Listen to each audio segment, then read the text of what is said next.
That's www.silverlungs.com.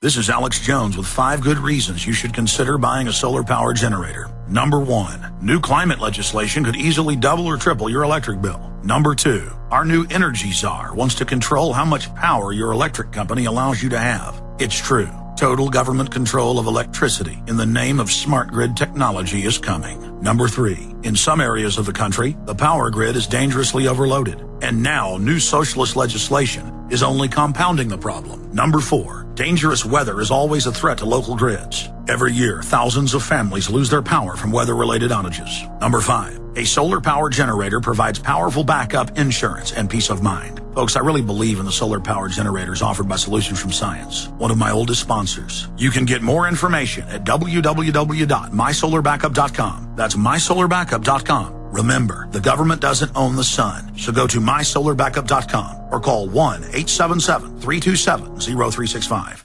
Listen up, folks. This is important. Alex Jones here. Now you can get free shipping on the storable, easy-to-fix, delicious food from efoodsdirect.com. From July 4th through July 14th, we have looming evacuations in the Southeast, unemployment insurance running out, and predictions of huge inflation. So we all need to get as much food as we can. Every one of you needs to buy as much storable food as possible. This is the perfect time to do just that with eFoods Direct and take advantage of their free shipping special. When you order from efoodsdirect.com from July 4th through July 14th, every dollar you spend will buy the food, and eFoods Direct will pay for the shipping in the continental United States.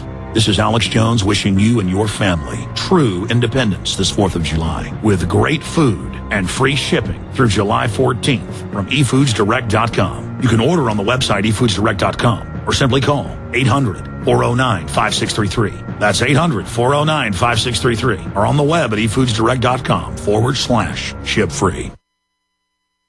He's the T-Rex of political talk. Alex Jones on the GCN Radio Network. Waging war on corruption, crashing through lies and disinformation.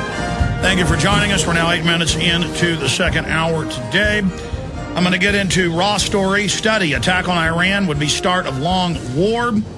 Oxford Research Group concludes Israeli attack on Iran would be start of long war. That's also Zero Hedge. U.S. paid Iranian nuclear scientists $5 million for aid to CIA, officials said. Washington Time. That's just some of what is coming up. Also, cap and trade bill will be added to the Senate climate change bill, so they're moving ahead with that. They're on the verge of passing a Federal Reserve takeover of the United States that dwarfs the beachhead they got in 1913, 97 years ago. Justice Department says they're not going to sue the 800-plus sanctuary cities where illegal aliens are above the law. That's okay that they won't work with the feds because the feds don't want them to, but they are going to continue suing Arizona. Also, BP's reporting that they've fixed the leak. Let me cover that now, then we're going to Paul Watson. BP leak fixed. USA Today reports Gulf well test to begin soon. They claim that oil is now stopped. Now, they've said this 3 times that I can remember. You probably remember more. BP plans to move forward soon on a critical and repeatedly delayed test of its Gulf well after fixing a leak on the new cap design to contain the gushing oil. So I guess they're spinning it. It's not a complete cap. We sure wish that would be the case. The test of the well's pressure could begin later in the day. BP Senior Vice President Kent Wells told reporters Thursday during a morning technical briefing. We're going to keep moving forward with this, Wells said, adding that the leak came as a surprise. We are always prepared for it, but I would say we didn't expect it. So we'll see if that really is a capping of it or just more spin. In fact, guys, will you pull up the live webcam of it and see if it's leaking? I mean, they've lied so many times. Who even knows what that means? Also on the BP oil leak situation, what is it, day 85, 86 now? Government expert witness over 42 million gallons, not 1.5 million, but 42 million gallons of dispersant used during BP oil disaster, much more toxic than the crude oil itself. But for the balance of the hour, Paul Joseph Watson, who, of course, works with the Infowars.com, PrisonPlanet.com team. He is the editor of PrisonPlanet.com. my second largest site. Of course, Infowars.com is the main flagship, and the sites continue to reach more and more people every day because of all of you spreading the word about the important news and analysis posted and linked there on the sites each and every day.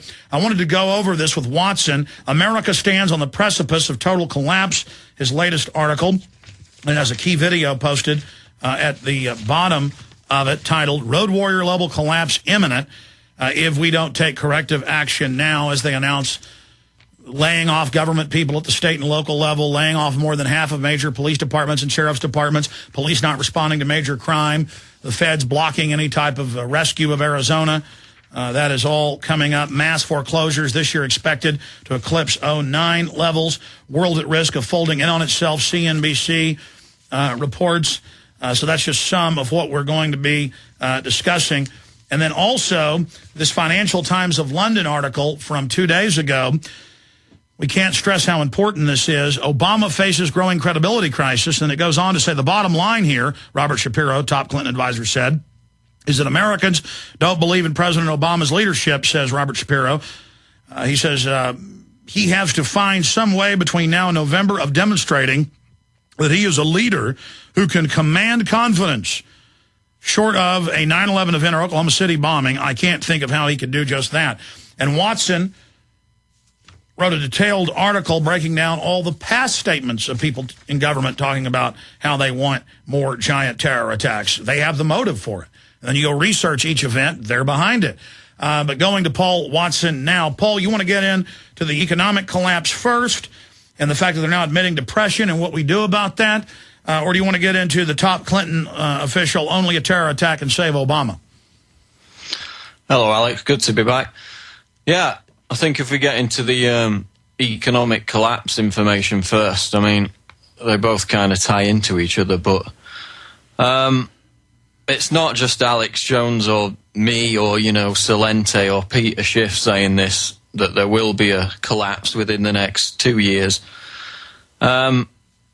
It's the insiders themselves. It's the elitists. It's that's the Forbes headline. Time to get out of the dollar. They they signaled time to implode the housing market when they had built the bubble, saying it would never end. I saw them signaling that in 2007 into 2008, and I warned people. Now they're signaling again. Yeah, and I mean, this is not just coming from us. It's coming from people like Niall Ferguson, who is, you know, the big Harvard history professor, economics professor. And he's a member of both the Bilderberg Group. He went to the last two meetings and also the Aspen Institute. And he's saying the biggest collapse, since 1730?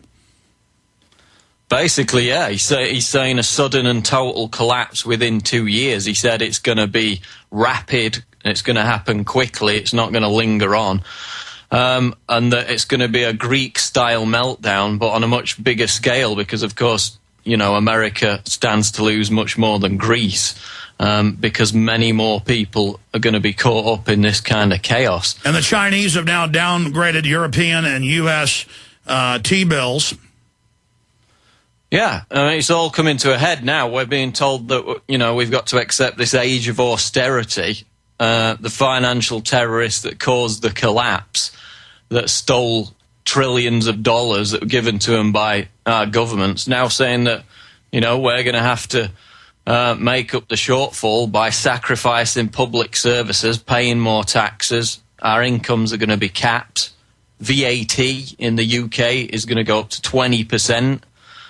From January 2011. That's the sales tax. You pay 20% tax on most purchases.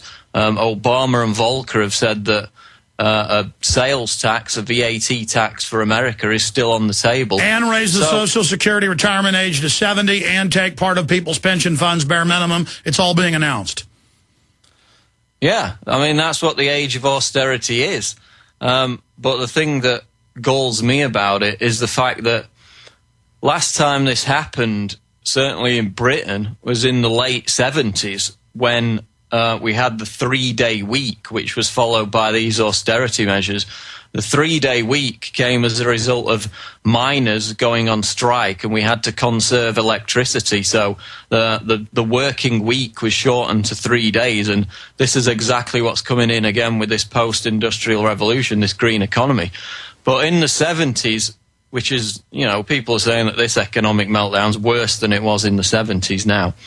But we had these austerity measures very similar to what's coming in now. And public spending was cut by a mere 4%. And as a result of that 4% cut in public services in Britain at the time, basically there were widespread strikes, there were riots, there were bodies left unburied, and at the time the German Chancellor said that as a result of this, quote, Britain was no longer a developed country. That all came as a result of 4% cut in public spending. So now they're saying that it's going to be 20% plus cuts in public spending.